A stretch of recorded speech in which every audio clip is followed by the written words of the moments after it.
Una ambiciosa política. Cathy disfrutaba con el poder. El poder era la esencia de su ser. Urgencias, ¿de qué se trata? Una misteriosa muerte. Hola, sí, es una emergencia. Algo le ocurre a mi mujer. Cathy había sufrido supuestamente un ataque al corazón, algo que no parecía posible. Un escándalo que sacudiría los ámbitos del poder. Toda la verdad y nada más que la verdad. La violación de nuestras leyes de ética. Existía una conspiración para destituirla de su cargo. Me seguía preguntando si alguien iba a quedar impune. Un crimen casi perfecto situado en el mundo de la política del salvaje oeste. Hoy, en poder, privilegio y justicia.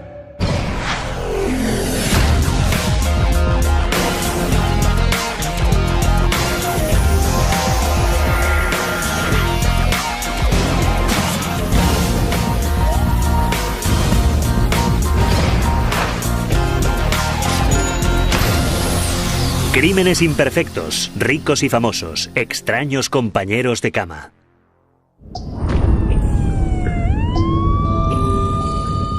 Una tranquila mañana de sábado, en julio de 2006. La policía y el servicio de urgencias de Reno, Nevada, acuden a un exclusivo barrio, conocido con el sencillo nombre de The Meadows. Recibimos la llamada temprano, aproximadamente a las 6:40 de la mañana. Era acerca de una mujer que no respiraba. No es una llamada de emergencia habitual. La víctima es la controladora del estado de Nevada, Cathy Augustine. La política republicana de 50 años de edad está participando en una dura campaña por la tesorería del estado. Afortunadamente para Cathy, su marido, Chas Hicks, es enfermero. Chas estaba hablando por el manos libres mientras le hacía la reanimación cardiopulmonar. Cuando Chas escucha la sirena, la llegada de los paramédicos, sale corriendo hacia la puerta de la entrada. Les dijo a los médicos y a la policía que su mujer estaba sufriendo un ataque al corazón. Les dijo que él era enfermero, que por eso sabía que estaba sufriendo un ataque y había intentado salvarla. Anoche Cathy se encontraba bien, explica su marido, pero esta mañana no había podido despertarla. Él había preparado una taza de café para llevársela a la cama. A ella le gusta levantarse pronto para atender sus asuntos políticos y de pronto nota que no respira. Hicks teme que la presión de la campaña puede finalmente haber hecho mella en ella. Él explicó que se trataba de un problema en una válvula del corazón y que sufría estrés a causa de los asuntos políticos en los que estaba involucrada en ese momento. Tras la reanimación, al cabo de 4 o 5 minutos consiguen que su corazón empiece a latir. Así que la meten en la ambulancia y la conducen de urgencias justo hacia el hospital donde Chas Hicks trabaja. No saben qué es lo que le ocurre, pero piensan que quizás podría haber sufrido un ataque al corazón. Nos quedamos estupefactos, porque siempre se había dicho de ella que tenía una salud de hierro, y de pronto estaba recibiendo soporte vital. Además de los supuestos problemas cardíacos, un electroencefalograma muestra algunos daños cerebrales. Probablemente tuviese que ver con la falta de oxígeno durante un largo periodo de tiempo. Generalmente, si estás 4 minutos o más de 4 minutos sin oxígeno, tu cerebro empieza a deteriorarse. La familia de Cathy parte de inmediato de California para estar a su lado. Cuando mi madre me llamó por primera vez para decirme que Cathy había sufrido un ataque al corazón, me quedé atónito. Lo mismo les ocurre a los médicos de Cathy. Las pruebas preliminares no mostraban signos de que hubiese una cardiopatía crónica y tampoco explicaban su repentina dolencia. Si la candidata pudiese explicar lo que había ocurrido realmente. Pero la pobre Cathy nunca tendría esa oportunidad. 4 días después, ya no respondía a ninguna clase de estímulo. La cuestión era si debían o no retirarle el soporte vital. Deciden hacerle otro electrocardiograma y el segundo indica que su estado ha empeorado. Cathy no solo está en coma, sino que sufre daños cerebrales masivos e irreversibles. Se reúne toda la familia y deciden que es el momento de hacerlo. Yo creo que aquellos eran de verdad los deseos de Cathy. 3 horas después de apagar los aparatos, se certifica la defunción de Cathy Augustine. Su autopsia genera más preguntas que respuestas. No murió de un ataque al corazón, tenía un corazón perfectamente sano, el de una persona más joven. No hay señales de que tuviera ninguna clase de dolencia, infarto o lesión. Pero el médico forense realiza un descubrimiento que despierta sospechas. Descubrí un extraño punto de inyección, en apariencia muy reciente, justo en los glúteos. Pero extrañamente no hay rastro de ningún medicamento en su organismo, aparte de los administrados en el hospital. Después de la autopsia, lo catalogamos como una muerte inexplicable. Era necesario llevar a cabo una investigación para determinar las causas de la muerte de Cathy. Mientras la policía inicia la investigación sobre la inexplicable muerte, la historia es portada de las noticias en todos los rincones del estado. Era un caso relevante, una mujer muy conocida. Años atrás había estado inmersa en múltiples turbulencias políticas. Cathy Agustín tenía una personalidad muy interesante. Derrochaba una energía tremenda, arrolladora. Era una persona llena de vitalidad. Cuando entraba en una habitación, hacía que todo el mundo sintiese que eran buenos amigos suyos. Le encantaba ser el centro de la atención pública. Yo creo que le gustaba que las cámaras le grabasen. Le gustaba que se hablara de sus opiniones. A Cathy le gustaba ser el centro de atención, con su trabajo político, con su personalidad. Disfrutaba del poder que le confería su cargo, demostraba su autoridad y su poder. Cathy Agustín poseía un prestigio. Era conocida como una política dura pero justa. Salía a la calle y hablaba con los ciudadanos, con los votantes, y lo hacía cada día. Y es algo que tienes que hacer si no eres el político favorito. Tienes que buscar otras vías, otros recursos para poder ser elegido. Para tener éxito en la política en Nevada, especialmente si eres mujer, tienes que ser duro y también tienes que ser muy exigente. Yo creo que Cathy podía haber sido tesorera. Creo que habría sido nuestra tesorera. Creo que habría terminado presentándose al Congreso. Para sus amigos y familiares, Cathy era una mujer buena, generosa y adorable.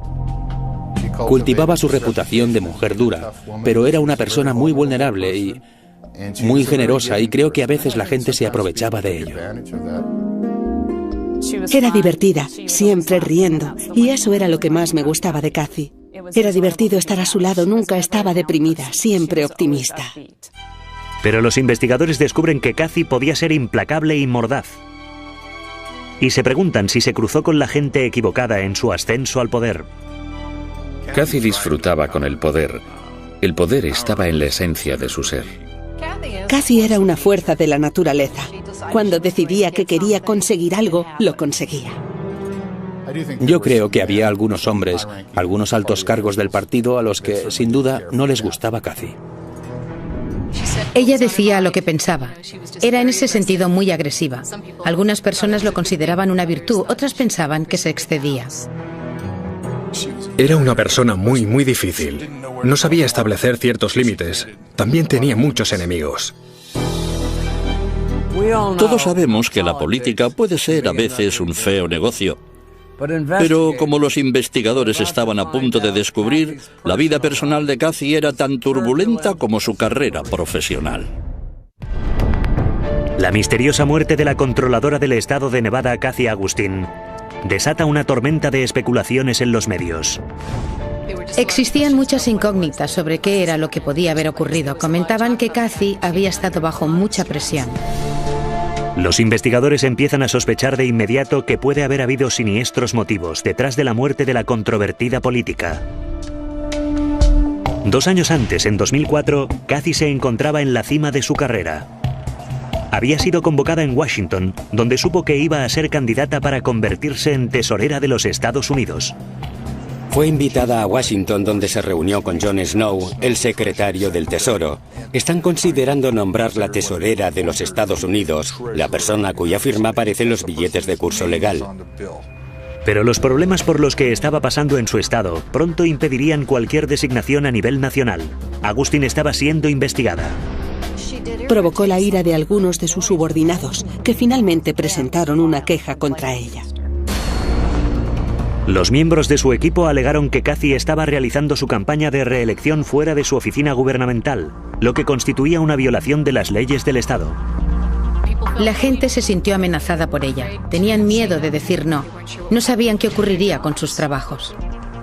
La queja sobre la violación de leyes de ética que se presentó contra ella no se hizo hasta después de ser entrevistada por el cargo de tesorera del país. Así que estoy seguro de que se trataba de un montaje. Kathy dijo que no iba a dimitir, actitud típica de su personalidad. Fue sometida a un proceso de destitución. En el juicio, una empleada dijo que Kathy le había ordenado que sacrificase a su gato para poder dedicar mucho más tiempo a su campaña política. Otro empleado describió a Kathy como una arpía que gritaba y daba golpes en su escritorio. Parece que la popular política estaba recibiendo su merecido. Ha admitido haber violado intencionadamente las leyes éticas. Yo creo que el proceso de destitución fue muy humillante para Kathy. Le hizo realmente mucho daño. Durante el juicio lloró, algo que jamás le había visto hacer. Y como mujer no se merecía esa clase de humillación. Kathy fue finalmente declarada culpable de un cargo. La prensa y los jefes del partido pidieron su dimisión. Pero una vez más, ella se negó a dejar su cargo. El gobernador le pidió que se marchase, que dejase el cargo. Y por parte del Partido Republicano estaba recibiendo también muchas presiones para que dimitiese. Pero ella se mantuvo en sus 13. Fue coherente con el comportamiento que siempre había exhibido como figura política. Cuando Kathy anunció sus intenciones de presentarse a la tesorería del Estado, la tensión alcanzó su punto más álgido. ¿Pero habría matado a alguien a Augustine para impedir que accediera al cargo? Hubo personas que nos dijeron que Kathy Augustine había recibido amenazas de muerte. Personas que, según nuestras investigaciones, habían abordado a Kathy y la habían amenazado en su propia cara. Barajábamos una serie de teorías conspiratorias hasta el punto de considerar que el Partido Republicano había contratado un matón para vengarse de Kathy. Estudiamos la posibilidad de que hubiese una persona involucrada, pero nunca fuimos capaces de encontrar un vínculo entre los rivales políticos o los enemigos de Kathy. Todo el mundo tenía una coartada muy sólida respecto a ella. Dados los escasos progresos en el esclarecimiento de la misteriosa muerte de Kathy Augustine, los investigadores indagan detenidamente en la vida personal de la política. Kathy María Alfano creció en California del Sur y siempre soñó con hacer carrera en el servicio público. Empezó su carrera política en el instituto presentándose a cargos escolares. Tras graduarse en la universidad, trabajó como becaria para un congresista demócrata en Washington. Yo creo que aquella experiencia la animó a entrar en la política y en el servicio público. Yo creo que su mayor ambición era ascender a los puestos más altos de la jerarquía política aquí en Nevada y desde ahí presentarse al Congreso y regresar a Washington. Tras graduarse en la universidad, Kathy puso su carrera política en suspenso. Empezó a trabajar en Western Airlines, se casó con un mecánico y tuvo una hija llamada Dallas. Su primer matrimonio no duró mucho. Un día, al entrar en casa, sorprendió a su marido con una mujer, con la que mantenía una relación mientras Dallas, que era un bebé, estaba sola en la habitación de al lado. En 1987 volvió a casarse, y el matrimonio duró menos de 6 meses. Obviamente tenía problemas a la hora de fijarse y elegir el tipo de hombre que estuviese por ella y la quisiese realmente. Kathy se negó a llevar una vida compungida de madre soltera, y en lugar de ello, volvió a la universidad para hacer un máster en administración pública. Entonces, en 1988, conoció a su tercer marido, un piloto comercial llamado Chuck Augustine, 16 años mayor que ella. Chuck era una persona mucho más sosegada, en contraposición a Kathy, que era una persona llena de energía. Al principio él admiraba aquella cualidad. Chuck tenía una hija y 2 hijos de un matrimonio anterior, pero adoptó legalmente a Dallas como hija propia. Parecía que por fin, tanto él como Kathy habían encontrado una relación duradera. Creo que su relación con Chuck fue la mejor relación que tuvo nunca. Estuvieron casados 15 años. Mi padre la definía perfectamente, la que debe ser obedecida. Y aquello era totalmente cierto, él sabía decirle no. Creo que esa fue una de las razones por las que duraron tanto.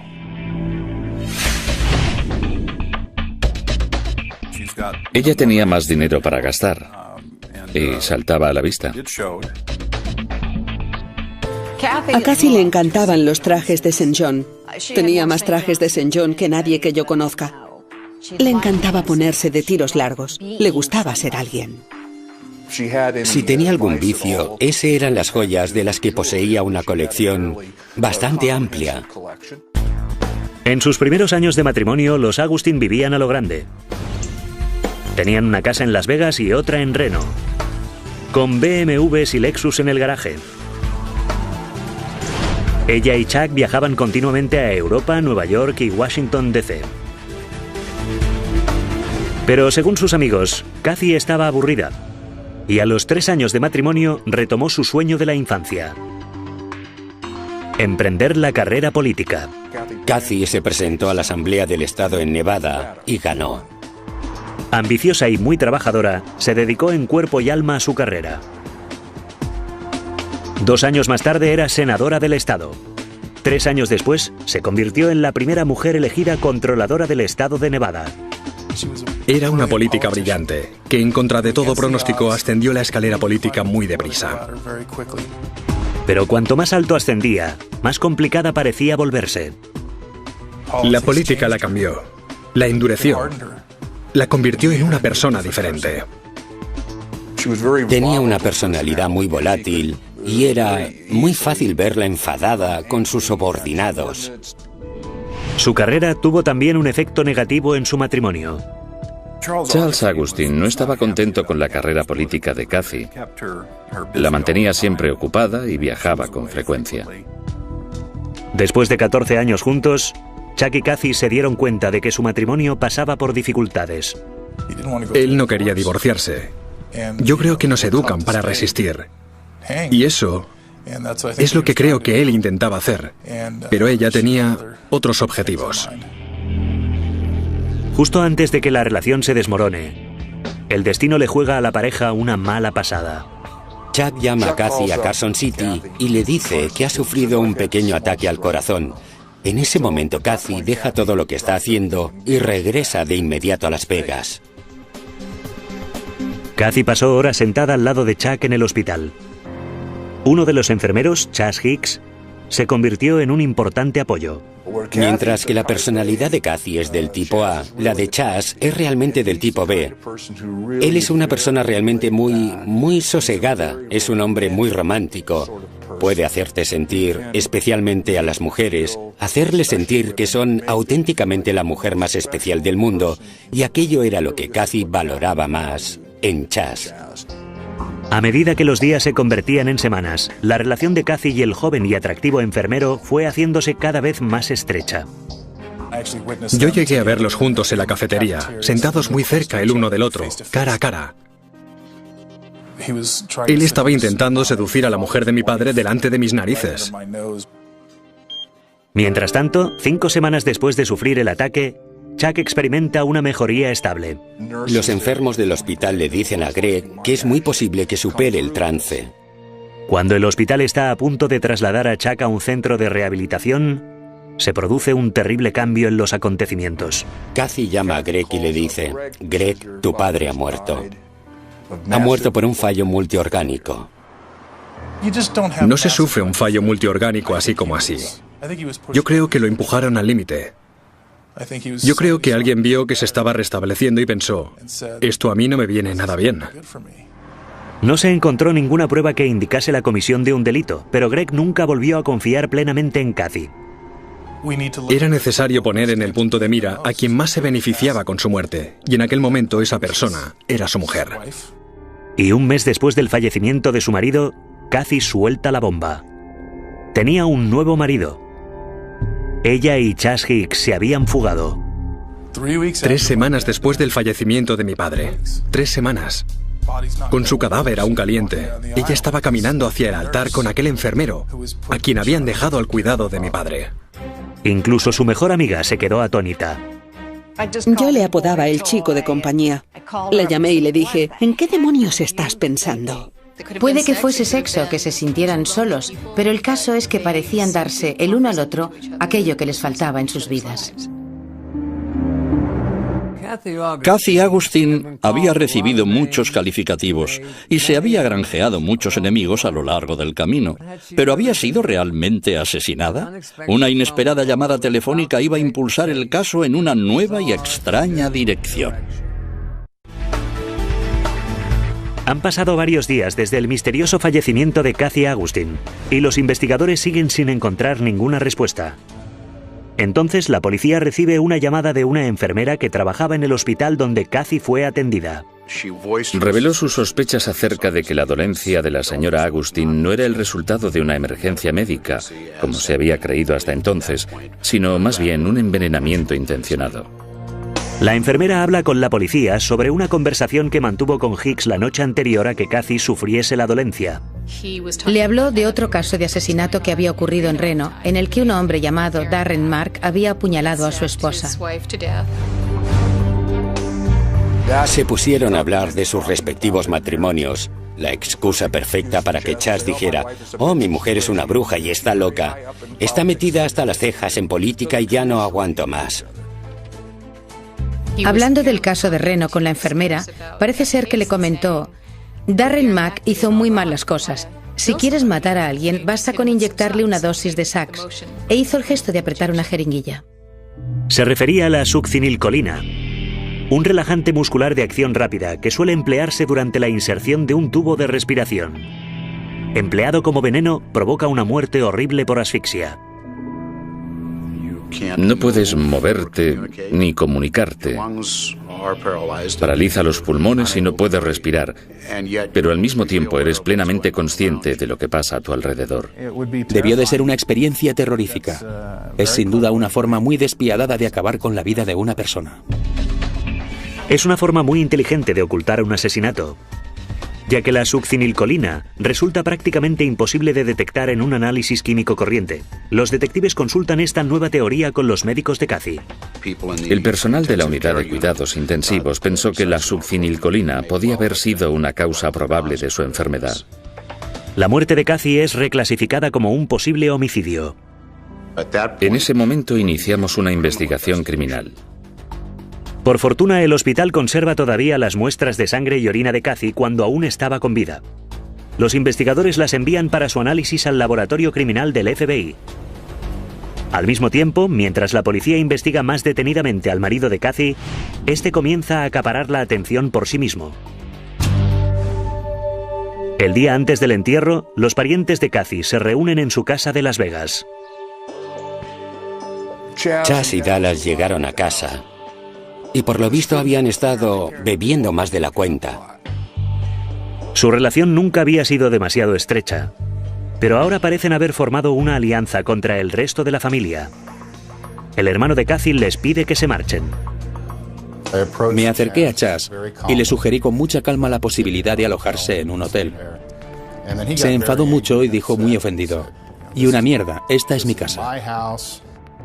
Dallas se disgustó muchísimo y entonces se organizó una discusión muy aparatosa con griterío, insultos y portazos incluidos. Uno de los invitados que había en la casa, confundiendo un portazo con un disparo, avisa a la policía. En ese momento, el padre de Cathy se suma a la discusión. El padre de Cathy reprendió a Chas y a Dallas por haber estado bebiendo. Y a Dallas le molestó tanto que nos echó inmediatamente a todos de la casa. El único al que le permite quedarse es a Chas, pero los problemas del marido de Cathy no han acabado. Esa noche un periodista llama por teléfono al viudo y le interroga sobre las crecientes sospechas que le señalan como posible asesino de Cathy. Chas contestó que aquello era una locura, una estupidez, lo negó. Sin embargo, es evidente que la acusación le ha puesto contra las cuerdas. Después de esa llamada, ingirió 3 pastillas de codeína, se bebió 3 o 4 copas de vino, se metió en la bañera y trató de cortarse las venas. A las 10:30 de la mañana del día siguiente, Dallas fuerza la puerta del baño. Encuentra a Chas inconsciente y llama a urgencias. En su nota de suicidio, Chas decía que quería ir al cielo para estar con Cathy de nuevo. Pero entre los investigadores, despierta poca compasión. Lo único que consiguió fue hacerme albergar más sospechas sobre Chas en lugar de mitigarlas. Si hubiese querido suicidarse, sabía perfectamente cómo hacerlo. Perdió una mínima cantidad de sangre. Si haces las cosas bien, no te desangras durante 8 horas y conservas la vida. Fue un montaje para llamar la atención sobre sí mismo y hacer creer a la gente que no había tenido nada que ver con la muerte de Cathy y que la quería. Los investigadores examinan el curso de los acontecimientos que condujeron a la muerte de Cathy. Urgencias, ¿en qué puedo ayudarle? Hola, sí, es una emergencia. Y se sorprenden por la ausencia de emoción en la llamada que Chas hizo a urgencias. Algo le ocurre a mi mujer, no respira, no sé lo que le ha pasado. ¿No respira? No respira en absoluto. No se puede estar más tranquilo llamando a urgencias de lo que lo estaba. ¿Está usted con ella ahora? Sí. No mostraba nerviosismo ni emoción. ¿Permanezco al teléfono? Sí, bueno, cuelgue y siga con lo que esté haciendo. De acuerdo. Los detectives interrogan a los enfermeros de urgencias. Persona herida en un incendio. Hicks contó que le había realizado una reanimación cardiopulmonar, pero el cuerpo de Cathy se encontraba en la cama. La reanimación debe administrarse en una superficie dura. Efectuar una reanimación en una cama está contraindicado, y él debía saberlo. Los médicos de urgencias recuerdan también su extraño comportamiento durante el traslado al hospital. Se acomodó en el asiento delantero de la ambulancia mientras atendían a Cathy. Se puso a leer el periódico sin preocuparse demasiado por el estado de su mujer en la parte de atrás. Poco a poco, las pruebas circunstanciales se van sumando. Trabajaba en el hospital, así que tenía acceso a la succinilcolina. Con su preparación y su experiencia tenía los conocimientos para saber cómo se administraba. Aún así, los investigadores no disponen de las pruebas contundentes necesarias para fundamentar un caso de asesinato. No podíamos basar la acusación sin tener pruebas de la presencia del veneno en su organismo. El marido doliente podía haberse presentado en el entierro de Cathy vestido de payaso y cantando el himno a la alegría sin ninguna consecuencia, hasta que los investigadores pudiesen demostrar que se trataba efectivamente de un caso de asesinato. Chas Hicks era intocable. Los detectives siguen reuniendo pruebas contra su principal sospechoso, Chas Hicks, mientras esperan los resultados del laboratorio. Sus compañeros de trabajo en el hospital hacen de él un retrato inquietante. Expresaba abiertamente su animadversión hacia Cathy. Aseguraba que iba a deshacerse de ella y que algún día, en un futuro no muy lejano, Cathy dejaría de ser un estorbo. Si alguien le preguntaba si podía ayudarle en algo, decía, sí, deshazte de mi mujer, o voy a matar a mi mujer y la arrojaré a un pozo. Los amigos de Cathy confirman que el matrimonio estaba prácticamente roto. Era evidente que estaba teniendo problemas matrimoniales. Ella contaba que Chas le había vaciado la cuenta bancaria en más de una ocasión.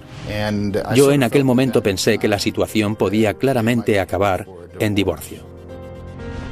Era muy cruel con ella. A veces tenía reacciones violentas. Una vez la empujó contra la pared y ella le pidió que se marchara. Y entonces él le dijo que no sentía ninguna atracción por ella. Creo que la odiaba y que no estaba dispuesto a que ella se saliera con la suya. El divorcio hubiese sido una victoria para Cathy. Pero también está el asunto del dinero.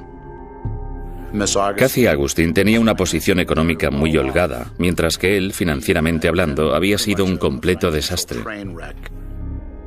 Y aunque Chas sabía que había sido excluido del testamento, los detectives descubren que, en caso de muerte, tenía derecho a cobrar la pensión de Cathy. Iba a recibir $1.100 mensuales de la jubilación de Cathy. No sé si es suficiente dinero para matar a alguien, pero $1.100 son $1.100. Sin duda, una suma importante para él. Por fin, 10 semanas después de la muerte de Cathy, llegan los resultados del laboratorio del FBI. Las pruebas de orina de Cathy dan positivo por succinilcolina, el medicamento que Chas había descrito a una compañera de trabajo como el arma perfecta para cometer un asesinato. Como la sustancia no puede detectarse al realizarse la autopsia post-mortem, sostenía que era el método perfecto para matar a tu mujer. ¿Pero era Cathy la única víctima de este veneno prácticamente indetectable? El hijo de Chuck Agustín no opina así. Greg Agustín se puso en contacto con el detective Jenkins y le dijo: escuche, si Chas mató a Cathy con succinilcolina, ¿Qué posibilidades hay de que matase también a mi padre en el hospital con la misma sustancia? Si Chas mató efectivamente a Kathy, cabía también la posibilidad de que hubiese matado a su exmarido para quitarle de en medio y poder continuar su relación sentimental con Kathy.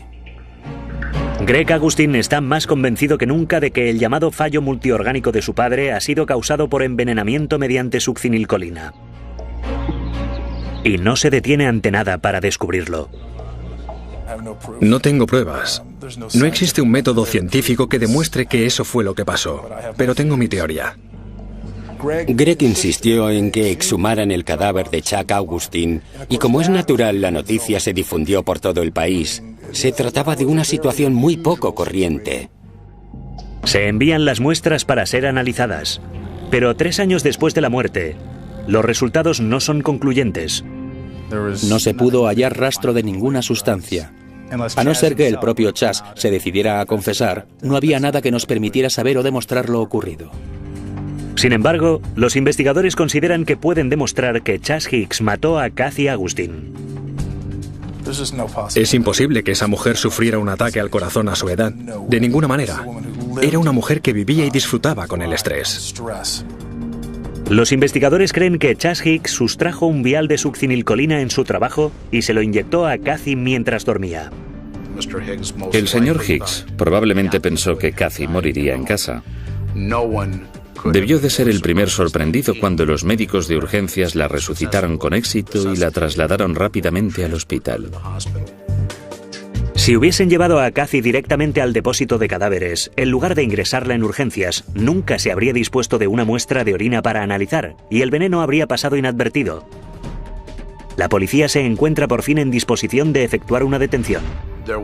Exceptuando al señor Hicks, no había otra persona que hubiese podido administrar a Kathy aquella sustancia. Los agentes necesitan actuar rápidamente para poder detener a Chas Hicks. A pesar de que reside en Virginia, los detectives nunca lo han tenido lejos de su punto de mira. Empleamos métodos de vigilancia electrónica para poder detenerle y ponerle rápidamente bajo custodia. Su objetivo de detenerle por sorpresa está a punto de fracasar cuando la noticia llega a oídos de la prensa. Una de nuestras preocupaciones era que no queríamos telegrafiar nuestros movimientos, no queríamos que Chas supiera que le estábamos vigilando o investigando por asesinato. Es posible que Chas fuera un simple enfermero, pero también había recibido entrenamiento en los marines, así que no era la clase de tipo al que uno puede dar la espalda. Nunca sabía si podía ser la víctima de su próxima inyección.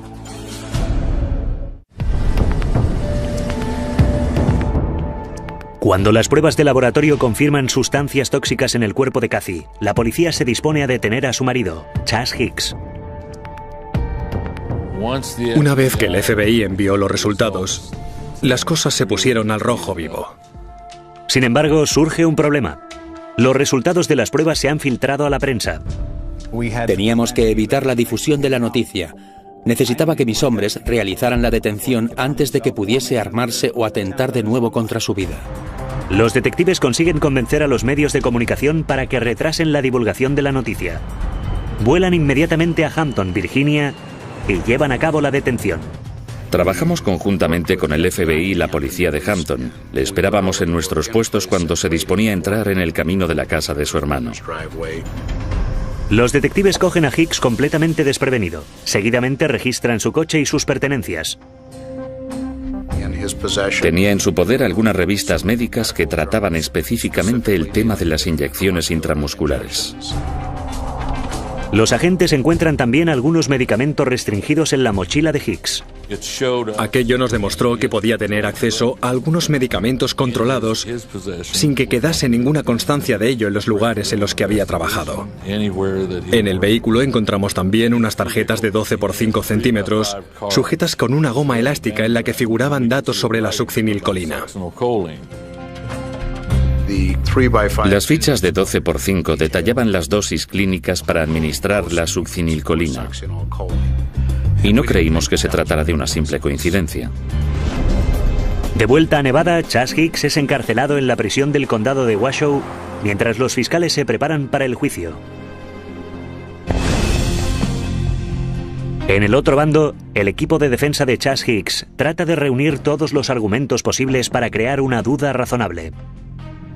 La noche anterior a la muerte de Cathy, Chas Hicks le había dicho a Kim Rainey que no creía que su proceso de divorcio fuera a ser complicado, agrio o problemático. En otras palabras, que pensaba divorciarse y pasar página. Los abogados de Hicks rechazan de plano que Hicks asesinara a Cathy por su dinero, simplemente porque no era una cantidad suficiente. El móvil carecía de fundamento. Chas Hicks había participado con Cathy en la elaboración de los documentos redactados por el abogado de Cathy, en los que renunciaba a percibir ninguna suma de dinero en caso de que ella muriese. A medida que se acerca la fecha del juicio, la noticia acapara la atención de los medios locales. La historia levantó un gran revuelo en Nevada. La muerte de una funcionaria del gobierno a manos de su esposo no es una noticia de portada que pase todos los días. Siempre hay espacio para la duda, pero si no fue Chas, ¿quién fue? Los abogados de Chas Hicks declararon públicamente que su cliente se dedicaba a salvar vidas, no a arrebatarlas. Pero aún estaba por ver si el bienintencionado acusado iba a ser capaz de convencer al jurado. En el interior de la histórica sala de tribunal del condado de Washoe, Nevada, Chas Hicks va a ser juzgado por el cargo de asesinato en primer grado. La fiscalía comienza interrogando a su testigo principal. La enfermera de cuidados intensivos, Kim Rainey, subió al estrado y contó lo que Chas le había dicho. Si quieres matar a alguien, solo tienes que administrarle una sustancia paralizante. Es indetectable y desaparece rápido. Declaró que se le había puesto los pelos de punta y que al día siguiente, al saber que Cathy había sido ingresada en cuidados intensivos, inmediatamente sospechó de Chas. La defensa rechaza enérgicamente el argumento, tachando la historia de absurda. El hombre que había supuestamente planeado el crimen perfecto, resulta que le cuenta a una completa desconocida cómo deshacerse de alguien por medio de la succinilcolina, apenas unas horas antes de llevar a cabo su plan. La idea es completamente ridícula. Entonces se produce un momento de tensión en la sala. Chas Hicks sube al estrado para defenderse a sí mismo. Estaba dolido. Hicks se retrató a sí mismo como un marido cariñoso y fiel, destrozado por la muerte de su esposa. Por la forma en que me trataba, porque no estaba dispuesta a dejar la política. No debió ser muy fácil de asimilar verle en el estrado diciendo cuánto amaba a Cathy. Contradecía lo que se había escuchado en boca de los testigos. Antes de que los fiscales puedan interrogar a Hicks, el juicio da un giro inesperado. Quisiera solicitar esta mañana un aplazamiento del juicio. El señor Hicks resultó herido ayer por la noche. Como consecuencia de ello se encuentra hospitalizado y estamos tratando de evaluar su estado. El señor Hicks volvió a cometer intento de suicidio y una vez más se cortó las venas para intentar perder sangre poco a poco hasta morir, en lugar de hacerlo como es debido. Fue otro de sus falsos intentos de suicidio. Creo que lo hizo para inspirar compasión, en el primer caso a la policía y luego al jurado. Tan solo 2 días después del intento de suicidio fallido, la fiscalía concluye su interrogatorio y deja el caso en manos del jurado. Damas y caballeros, el acusado es culpable. Así de sencillo. Declárenle culpable. Las deliberaciones del jurado duran un solo día. Encontramos al acusado Chas Hicks culpable de asesinato en primer grado. El jurado volvió a la sala y leyó el veredicto de culpabilidad. El fin del caso. ¿Es este su veredicto? Es un caso que nunca olvidaré. Fuimos capaces de resolver el asesinato y enviar al responsable ante la justicia. Chas Hicks es sentenciado a cadena perpetua con la posibilidad de solicitar la libertad condicional una vez cumplidos 20 años. No me gustaría verle salir un día de la cárcel. Espero que su conciencia no le deje dormir. No había ningún motivo para quitarle la vida a Cathy. Lo que más echo de menos es la presencia de Cathy y su vitalidad. No poder ver su cara sonriente. Mis hijos la echan de menos y mis padres también. Un asesinato es algo imposible de superar. Al final, no se pudieron presentar cargos por la sospechosa muerte de Chuck Agustin. Me gustaría que Chas admitiese el asesinato de mi padre. Me gustaría que confesase, pero dudo mucho que lo haga. ¿Por qué iba a añadir una nueva cadena perpetua a la que ya tiene? No creo que ocurra. Es muy probable que nunca sepamos toda la verdad sobre el enfermero Chas y su aguja venenosa. Pero si existe la justicia, pasará el resto de su vida asfixiado y consumido por el sentimiento de culpabilidad. Dominic Dunne para la televisión judicial.